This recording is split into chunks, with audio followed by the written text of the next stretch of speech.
पिछले video lecture में देखा था Fourier series, and Fourier series में हमने ट्रिग्नोमेट्रिक फोरियर सीरीज एक्सपेंशन किया था एक पीरियोडिक सिग्नल ft का, जहां पे हमने लिखा था कुछ फोरियर सीरीज कोफिशिएंट। ठीक है, फार्मूला फिर से हम रिपीट करें तो f of t trigonometric Fourier series से कैसे एक्सप्रेस हो रहा था, a naught plus summation of n equal to 1 to infinity a n cos n omega naught t plus b n sine n omega naught t। ठीक है, सो हमारे पास ये क्या आया था, ट्रिग्नोमेट्रिक फोरियर सीरीज एक्सपेंशन आया था एक पीरियोडिक सिग्नल का, जिसे हम क्या कहते हैं, यूलर्स इक्वेशन, यूलर्स इक्वेशन भी बोलते हैं। ठीक है, एंड हमने इसमें आइडेंटिफाई किया था कि हमारे पास कुछ कांस्टेंट आ रहे हैं जिन्हें हम क्या कहते हैं, Fourier series coefficient, means a not, a n and b n क्या थे, फोरियर सीरीज कोफिशिएंट थे, जिसे हम क्या कहते हैं, यूलर आइडेंटिटी, यूलर आइडेंटिटी। ठीक है, सो हम इन्हीं फोरियर सीरीज कोफिशिएंट को हम इस स्क्वायर वेव फॉर्म के लिए हम फाइंड आउट करेंगे, एंड देन हम इस पूरे square wave form periodic signal को हम फोरियर सीरीज के टर्म में हम एक्सप्रेस करेंगे। ठीक है, सो इसे फोरियर सीरीज में कन्वर्ट करने के लिए हमें सबसे पहले क्या आइडेंटिफाई करना पड़ेगा, the Fourier series coefficient which is a not, a n and b n। ठीक है, सो सबसे पहले हम फार्मूला देखते हैं a n, a not and b n का, एंड हम पहले स्क्वायर वेव सिग्नल को क्लासिफाई करते हैं कि हम इसे कैसे फंक्शनल फॉर्म में लिख सकते हैं। तो हम देखें कि स्क्वायर वेव फॉर्म दिया हुआ है। ठीक है, अगर हम इसे देखें तो पीरियोडिसिटी इसकी कितनी मिल रही है। ठीक है,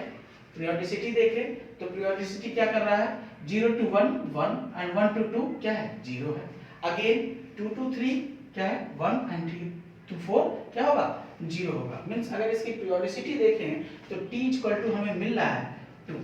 ठीक है, एंड इस पूरे वेवफॉर्म को अगर फंक्शनल फॉर्म में अगर रिप्रेजेंट करें तो f of t can be written as equal to 1 when t is equal to or greater than 0 and less than or equal to 1। ठीक है, and 1 to 2 क्या है, 0 means when t is greater than or equal to 1 and less than or equal to 2। ठीक है, means हम ft के partial part को, means जो एक पीरियड का पार्शियल पार्ट था इस पीरियोडिक वेव का, हम उसे फंक्शनल फॉर्म में रिप्रेजेंट कर चुके हैं। ठीक है, सो हम इस पूरे इनफाइनाइट स्क्वायर वेव फॉर्म का फोरियर सीरीज तो नहीं निकाल सकते, बट हम क्या करते हैं, किसी एक पार्शियल पार्ट का हम फोरियर सीरीज एक्सपेंशन करते हैं, एंड उस पार्शियल पार्ट को हम क्या कहते हैं, ट्रंकेटेड सीरीज। ठीक है, यानी हम ट्रंकेटेड सीरीज को हम यहाँ पे कंसीडर करेंगे, जिसे बोलते हैं ट्रंकेटेड सीरीज। ठीक है, सो इस ट्रंकेटेड सीरीज का हम फोरियर सीरीज निकालें तो सबसे पहले हम क्या जानते हैं कि हमें फोरियर सीरीज कोफिशिएंट निकालना है, यानी हमें a नॉट निकालना है, एंड a नॉट का फार्मूला, स्टैंडर्ड फार्मूला हमने बताया था, क्या होता है, इंटीग्रेशन ऑफ 0 टू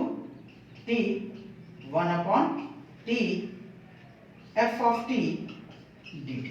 ठीक है, f ऑफ t dt। ठीक है, अब इसे हम सॉल्व करें, 1 अपॉन t इक्वल टू क्या हो गया, t इक्वल टू 2 यानी 1 अपॉन 2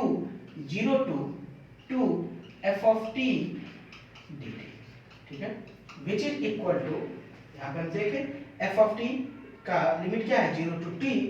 0 टू 2 एंड 0 टू 2 को हम दो पार्ट में डिवाइड कर देंगे, 0 टू 1 के लिए अलग वैल्यू है ft की, एंड 1 टू 2 के लिए अलग वैल्यू है ft की। सो हम इस इंटीग्रेशन को डिवाइड कर देंगे, and 1 to 2 integration of 0 to 1 ft dt plus 1 to 2 ft dt। ठीक है, सो दो पार्ट में हमने ब्रेक कर लिया इस पूरे इंटीग्रल लिमिट को, 0 to 2 को, 0 to 1 एंड 1 to 2। अब हम इसे सॉल्व करें तो हमारे पास क्या मिलेगा, 1/2। ठीक है, and integration of ft dt, ft equal to क्या है, 1 है। कब, जब हमारी लिमिट क्या है, 0 to 1 है। ठीक है, तो हम यहाँ क्या रखेंगे, 0 to 1 1 dt। ठीक है, प्लस जी 1 to 2 क्या है, 1 to 2 एफ टी की वैल्यू क्या है 0, सो यहाँ रखेंगे 0 dt, ठीक है। वैल्यू क्या हो जाएगी 1/2 इंटीग्रेशन ऑफ 1 क्या होता है t, सो t यहाँ पे पुट कर देंगे एंड लिमिट क्या हो जाएगी 0 to 1, और ये पार्ट पूरा क्या हो जाएगा 0 बिकॉज 0 का इंटीग्रेशन 0, ठीक है। यहाँ पे वैल्यू पुट कर दें लिमिट की 1 to 2 1/2 एंड t की वैल्यू क्या हो जाएगी 1 माइनस t की वैल्यू 0 मींस हमें क्या मिलेगा 1/2, ठीक है। सो हम यहाँ पे कह सकते हैं a नॉट हमें क्या मिला, a naught is equal to 1/2 हमें मिला, ठीक है। सो फोरियर सीरीज एक्सप्रेशन का हमें क्या मिल गया, डीसी पार्ट मिल गया, a नॉट मिल गया। अब कोसाइन का हम कोफिशिएंट निकालेंगे मींस an, ठीक है। सो an निकालने के लिए अगेन हम फार्मूला लिखते हैं। फार्मूला क्या होता है,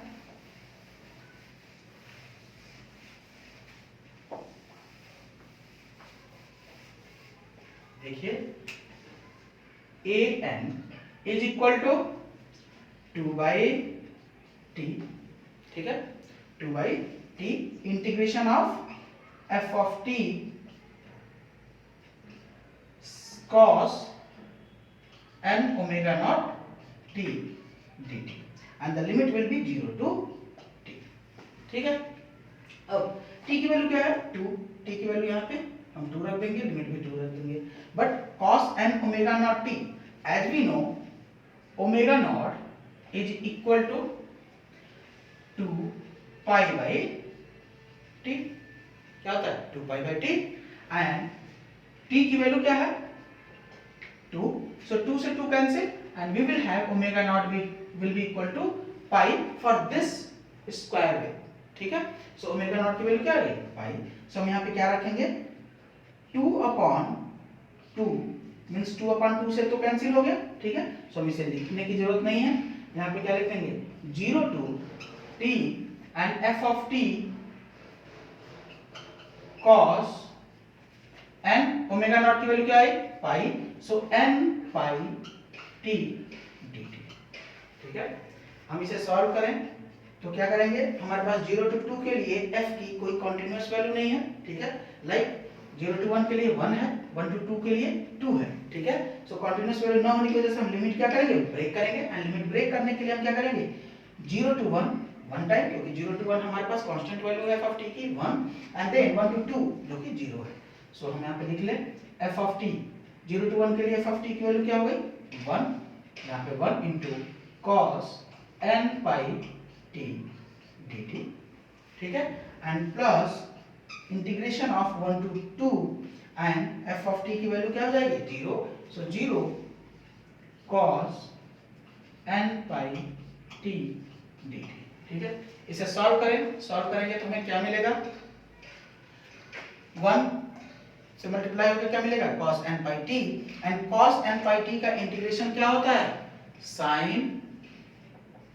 n pi t, and limit put कर देंगे 0 to 1 प्लस 0 से मल्टीप्लाई होकर क्या टर्म हो जाएगा 0 एंड 0 का इंटीग्रेशन 0, सो ये टर्म क्या हो जाएगा 0। This is equal to sin n pi t, so sin n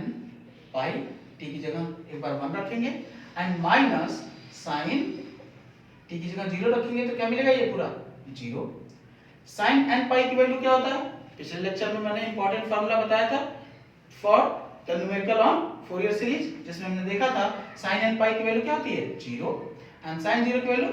0 means which is equal to 0, means an की वैल्यू क्या आई हमारी 0, ठीक है। अब हम क्या देखेंगे bn की वैल्यू, क्योंकि हमारे पास a नॉट मिल गया एंड an मिल गया, an क्या है cos, ठीक है, cos पार्ट का फोरियर सीरीज कोफिशिएंट है। अब हम देखते हैं bn, ठीक है। सो bn के लिए क्या फार्मूला होता है bn इज इक्वल टू क्या होता है 2/t integration of 0 to 2 f of t sin n omega naught t dt, ठीक है। नाउ लिमिट हम पुट करेंगे यहाँ पे, एंड लिमिट हम देखें तो हमें क्या मिलेगा, यहाँ पे t इक्वल टू 2, तो अगेन ये कैंसिल हो जाएगा, ठीक है, 0 to 2 हमने यहाँ पे डायरेक्ट पुट कर दिया, वैसे यहाँ पे t होता है एंड t इक्वल टू 2 है, तो हमारा सही भी था। And sine n omega naught t, omega naught की वैल्यू क्या है पाई, तो हमारे पास क्या हो जाएगा n by t। So again हम अगर इससे लिखें तो 2 से 2 कैंसिल और हमें मिलेगा integration of 0 to 2 f of t sine n pi t dt, ठीक है। अगेन f ऑफ t की कोई कॉन्टिन्यूअस वैल्यू नहीं है, ठीक है, for all the limit 0 to 2 क्या है, डिसकंटिन्यूटी है, यहाँ पे मीन 0 to 1 के लिए 1 है एंड 1 to 2 के लिए 0 है। सो हम इंटीग्रेशन को क्या करेंगे, ब्रेक करेंगे पार्ट बाय पार्ट, और हम क्या लिखेंगे 0 to 1 f ऑफ t की वैल्यू क्या हो गई 0 to 1 के लिए 1 and sine n pi t dt, ठीक है, and then plus integration of 1 to 2 and again f of t की वैल्यू क्या है 0, सो f ऑफ t की वैल्यू यहाँ पे 0 रखेंगे into sine n omega naught t dt, ठीक है। अब हम इसे सॉल्व करें तो ये पार्ट क्या हो गया 0 हो गया, ये तो 0 हो गया, यहाँ पे सॉल्व करें तो हमें क्या मिलेगा 0 to 1 and sine n pi t dt, ठीक है। और इसको जब हम इंटीग्रेट करेंगे तो हमें क्या मिलेगा, साइन का क्या हो जाता है minus cos, so minus cos n pi t by n pi and put the limit from 0 to 1, ठीक है। इसे सॉल्व करें, माइनस को पहले बाहर ले लें, माइनस बाहर आ गया, ठीक है, cos n pi t upon n पाई में t की वैल्यू इधर 1 रखेंगे एंड t की वैल्यू इधर 0 रखेंगे, तो हमें क्या मिलेगा cos n पाई t की वैल्यू 1 रखें तो यहाँ पे 1 अपॉन n पाई भी बाहर ले लेते हैं क्योंकि t का फंक्शन तो है नहीं यहाँ पे, ठीक है। अब रखेंगे cos n पाई t में t की वैल्यू 0, तो यहाँ क्या हो जाएगा 0, सो cos 0, ठीक है, विच इज इक्वल टू क्या हो जाएगा cos 0 की वैल्यू 1 यानी माइनस 1 अपॉन n पाई,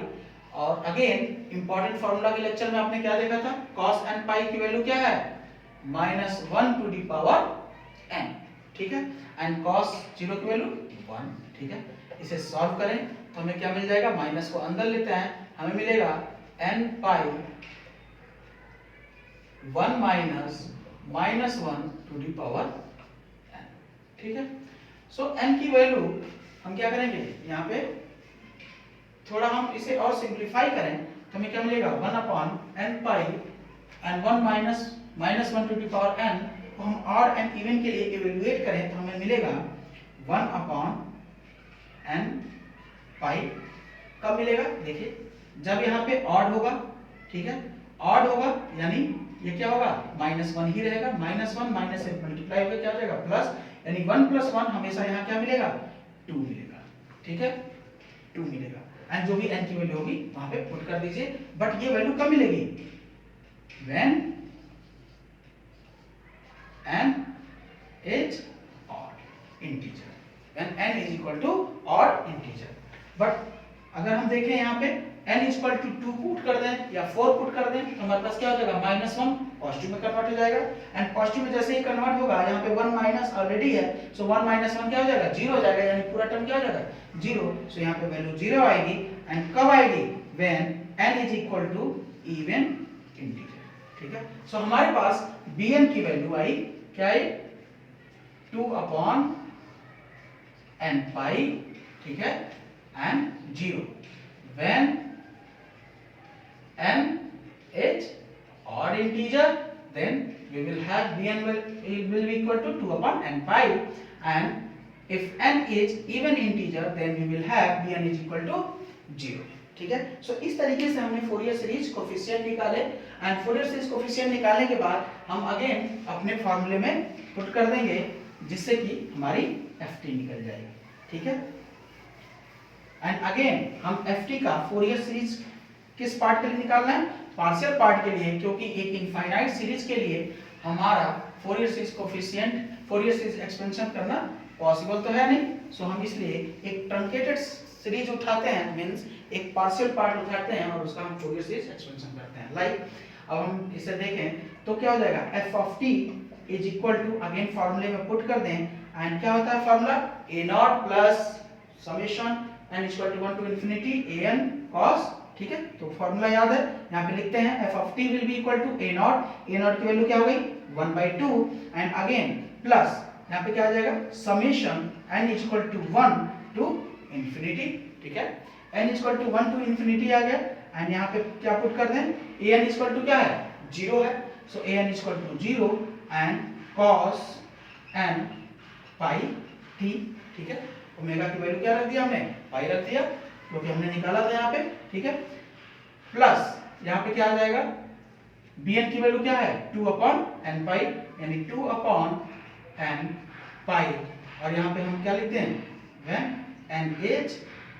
odd, ठीक है, odd इंटीजर, यानी 2/n पाई bn की value and then sin n pi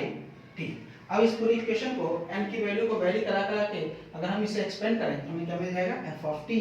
will be equal to 1/2, और यहाँ पे ध्यान से देखें 0 से मल्टीप्लाई होकर ये टर्म क्या हो जाएगा 0 हो जाएगा, यानी हमारे पास सिर्फ ये टर्म बचेगा, और यहाँ पे n की वैल्यू को वेरी कराना है, और कब कब, सिर्फ n equal to odd integer के लिए हमारे पास क्या बचेगा, n इक्वल टू 1 पुट करेंगे तो 2/पाई sin पाई t plus n equal to 2 put नहीं कर सकते because n equal to odd होना चाहिए, सो यहाँ पे क्या पुट करेंगे n इक्वल टू 3 और हमें मिलेगा 2/3 पाई sin 3 पाई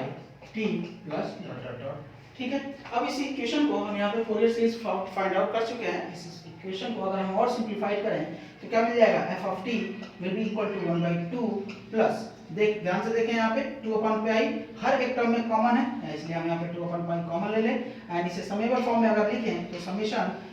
क्या होगा, यहाँ पे 1 है तो यहाँ पे 1 है, यहाँ पे 3 है तो 3 है, यानी 1/n sin n pi t हम इसे लिख सकते हैं, ठीक है। एंड n इक्वल टू क्या होगा 1 टू इंफिनिटी, बट n हमेशा वेरी करना चाहिए किसके लिए, ऑड इंटीजर के लिए। तो हम यहाँ पे एक डेमी वेरिएबल सेट करते हैं k equal to 1 to infinity और एज्यूम करते हैं where n must be equal to 2k minus 1, यानी k की वैल्यू अगर हम 1 लेते हैं यहाँ पे तो n की वैल्यू क्या हो जाएगी 2 into 1 2 minus 1 यानी 1। अगेन अगर हम 2 लेते हैं k की वैल्यू तो 2 into 2 4 minus 1 यानी 3, यानी इस एक्सप्रेशन से हम क्या बना दे रहे हैं, n को हमेशा के लिए ऑड बना दे रहे हैं, जिससे कि हमारा ये फूरियर सीरीज एक्सपेंशन किसके लिए वैलिड होगा, सिर्फ n equal to odd integer के लिए, ठीक है। अगर आप ऐसा नहीं लिखना चाहते तो ऐसे लिख लीजिए, यहाँ n equal to 1 to infinity और यहाँ पे कंडीशन लिख लीजिए n must be equal to odd integer, ठीक है। नाउ हमने फूरियर सीरीज यहाँ पे देख लिया, Fourier series, and then we will obtain the amplitude and phase spectrum, ठीक है। एम्पलीट्यूड एंड फेज स्पेक्ट्रम किसके रिस्पेक्ट में होता है, एम्पलीट्यूड स्पेक्ट्रम होता है an versus omega, and phase spectrum किसके रिस्पेक्ट में होता है phi n वर्सेस ओमेगा, ठीक है। ये दोनों आप प्रीवियस लेक्चर में पढ़ चुके हैं, ठीक है। तो हम यहाँ पे एम्पलीट्यूड फाइंड आउट करेंगे, एंड जहाँ पे हमने यूलर मेथड में हमने देखा था कि इस फूरियर सीरीज एक्सपेंशन को हम कैसे फेज एंड एम्पलीट्यूड के फॉर्म में रिप्रेजेंट कर सकते हैं, and where an must be equal to an square plus bn square, ठीक है। अब हम यहाँ पे ध्यान से देखें तो an वैल्यू क्या है 0 है एंड bn की वैल्यू क्या है 2/n pi only for n equal to odd. तो सबसे पहले तो यहाँ पे क्या हो जाएगा an इक्वल टू 0 हो जाएगा and bn square under root क्या हो जाएगा bn, सो हमें मिलेगा bn एंड bn की वैल्यू an की इक्वल होगी एंड an वैल्यू की n की वैल्यू क्या मिलेगी 2/n pi and 2/n pi but only for n is equal to odd integer, ठीक है, n is equal to odd integer. Now next हम देखें phi n की वैल्यू, सो phi n की वैल्यू अगर हम यहाँ पे ध्यान से देखें तो phi n की वैल्यू क्या होती है minus tan inverse bn by an। Again bn की वैल्यू क्या है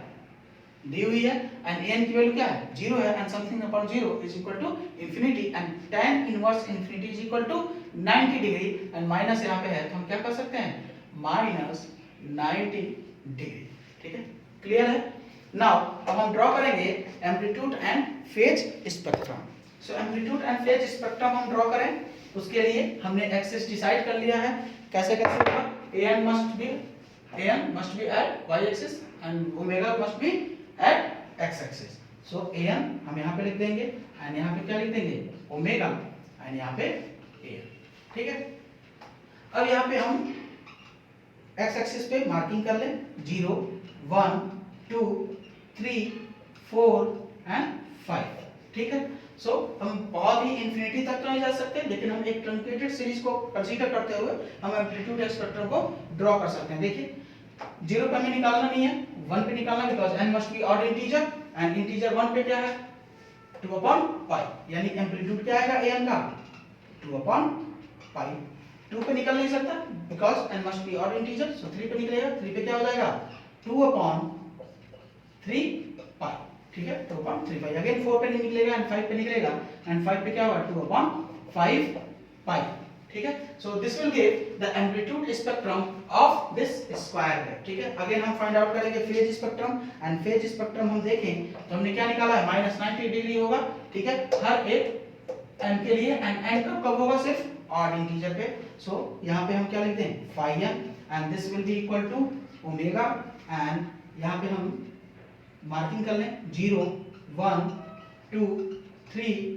4 एंड 5। ध्यान से देखिए 0 पे कुछ नहीं होगा, 1 पे क्या होगा -90 डिग्री, तो यहाँ पे क्या आ जाएगा -90 डिग्री। हम यहाँ पे लिख लें, हर जगह लिखने की जरूरत ना पड़े, तो -90 डिग्री, क्योंकि सबके लिए कॉमन है, क्योंकि n के साथ ये वेरी नहीं कर रहा है। एंड 3 के लिए क्या हो जाएगा अगेन 90 डिग्री, ठीक है, एंड 5 के लिए क्या हो जाएगा 90 डिग्री, ठीक है। सो आई होप कि Fourier series amplitude and phase spectrum निकालने आप लोगों को आ गया होगा। आगे आने वाले वीडियो लेक्चर में हम और भी न्यूमेरिकल सॉल्व करेंगे, जिससे कि आपका कॉन्सेप्ट और भी क्लियर होगा, ठीक है। Thank you everyone and stay with us.